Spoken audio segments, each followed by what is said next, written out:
एक समय की बात है। एक गांव में एक व्यापारी रहता था।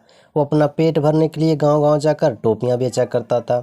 वह रोज सुबह एक बड़ी सी टोकरी में टोपियां लेकर निकलता था। उन्हें बेचकर वह शाम तक अपने घर वापस आ जाता था। एक सुबह वह अपनी टोकरी में रंग बिरंगी टोपियां लेकर निकला। एक गांव में टोपियां बेचने के बाद वह दूसरे गांव की ओर जा रहे थे। चलते चलते वह बहुत थक गया था। उस रास्ते से गुजरते समय एक जंगल दिखा था। जंगल में उसे एक बरगद का पेड़ दिखाई दिया। उसने सोचा, क्यों ना पेड़ के नीचे बैठकर आराम कर लिया जाए। व्यापारी थका हुआ था। उसने टोपी से भरी टोकरी को नीचे रखा, फिर सिर से टोपी को उतार कर नीचे रखा और गले से गमछे को उतार कर जमीन पर बिछा दिया और उस पर लेट गया। उसके बाद व्यापारी गहरी नींद में सो गया। जिस पेड़ के नीचे व्यापारी सो रहा था, उसी पेड़ पर बहुत सारे बंदर रहते थे। व्यापारी के सोते ही बंदरों ने उसकी टोकरी पर हमला बोल दिया। बंदरों ने रंग बिरंगी टोपियां को लेकर खेलना शुरू कर दिया। कई बंदरों ने टोपियों को हाथ में भी पकड़ रखा था। बंदरों की उछल कूद से वहां शोर हुआ तो व्यापारी की नींद खुल गई।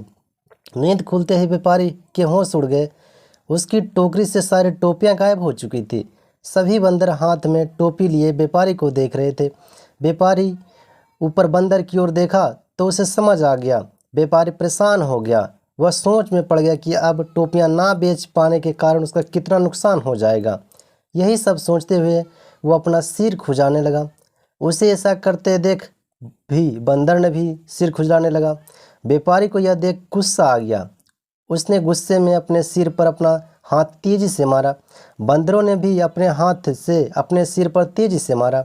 बंदरों को ऐसा करता व्यापारी को समझ आ गया कि बंदर उसकी नकल उतार रहे हैं। अब व्यापारी को एक तरकीब सूझी जिससे वो अपनी टोपियां वापस ले सकता था। अब उसने जिस टोपी को सोते वक्त नीचे रखा था उसको सिर पर पहन लिया। बंदरों ने भी झट से हाथ में पकड़ी हुई टोपियां सिर पर पहन ली। अब व्यापारी के सिर पर पहनी टोपी को जमीन पर फेंक दिया। बंदरों ने भी व्यापारी की नकल उतारते हुए अपने सिर पर पहनी टोपी जमीन पर फेंक दी। व्यापारी की तरकीब काम कर गई थी। उसने जल्दी जल्दी सारी टोपियां इकट्ठी की। टोकरी में सभी टोपियां को रखने के बाद व्यापारी वहां से तुरंत उन्हें बेचने के लिए दूसरी गांव की ओर चल दिया। इस कहानी से हमें यही सीख मिलती है कि परिस्थिति चाहे जैसे भी हो, हमें घबराना नहीं चाहिए। हर हाल में हमें समझदारी से काम लेना चाहिए।